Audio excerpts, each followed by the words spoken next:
Welcome back, David. So I've found influencers have been tremendous in my life, and they sometimes come in a split second at the right time, right place, or they come long term. They're short, they're tall, they're skinny, they're fat, they're black and white, whatever they are. Can you share with us, two or three or whatever influencers for your life? Sure.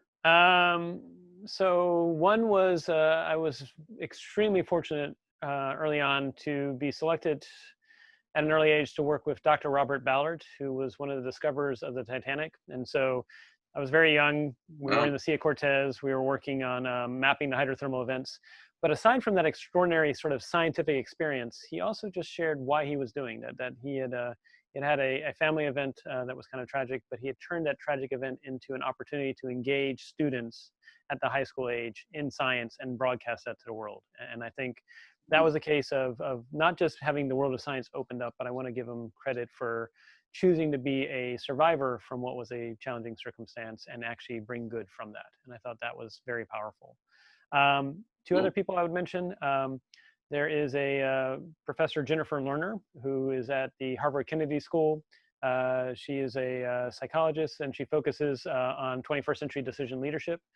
Similar compelling story that she has she took circumstances that without it's her own case, but she took circumstances that might have made other people say, "Oh, I can't do this," or "It's going to hold me back." And if anything, she's used it to propel ourselves forward and be a positive change agent. And I think that's, again, a wonderful model. I also just love reading all the research she's doing and working with her on the fact that we are all biased as humans, that impacts our decision making, and that she's bringing a scientific approach to it, which is very compelling to me, alongside the empathy associated with being a leader. And then the last one, I'd like to give a shout out. Another person I had very early on and I've stayed in touch with throughout the years is a Dr. William Jeffrey. He's now at SRI as the CEO of SRI. But in a past life, I got called down to the principal's office when I was a junior in high school. And everyone's like, ooh.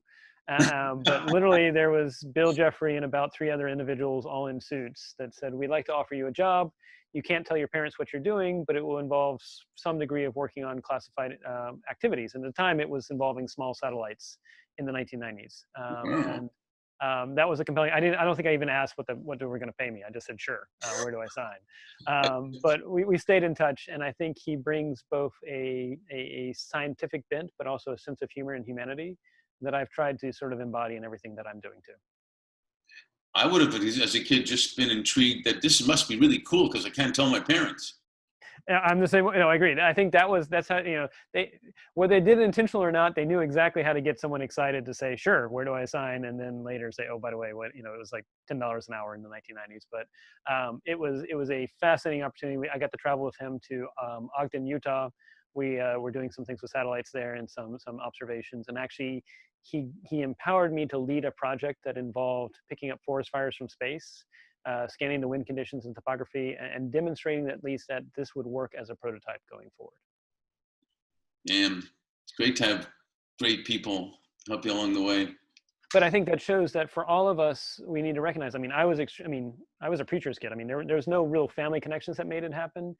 But I was fortunate enough that this all came about in the early 90s when the Cold War, while it was over, the government was still looking for science and technology talent anywhere around the world. I think if there was any legacy, unfortunately, it's great that the Cold War in theory ended, but when it ended, the U.S. government stopped looking for science technology. And I mean, I was from rural Virginia at the time. We moved around every 3 or 4 years. My father was a minister.